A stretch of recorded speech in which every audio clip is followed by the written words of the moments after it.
আমার ছেলে পরে 9 মাসের সাত মায়ের বাড়িতেই দেওয়া হয়েছিল জামাই ষষ্ঠীর পরের দিনই। কারণ যেহেতু জামাই ষষ্ঠীর জন্য বাবার বাড়ি গিয়েছিলাম আর তারপরের দিনই সাদের ডেট ছিল, সেই জন্য মা ওখানেই আমাকে সাদ দিয়ে দেয়।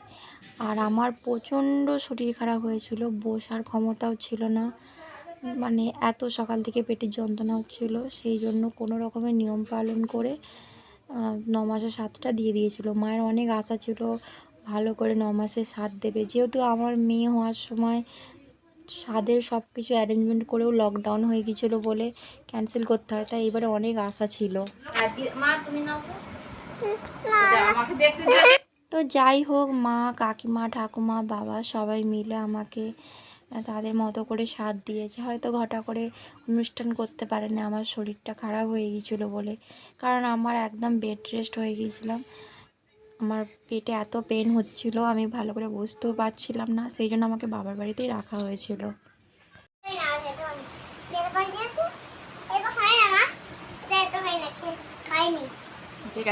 আর এখানে আমার ঠাম্মা বসে আছে, আমার মেয়ে গিয়ে আমার ঠাম্মাকে খাইয়ে দিচ্ছে, আর আমি এই সব স্মৃতিগুলো মোবাইলে তুলে রাখছি।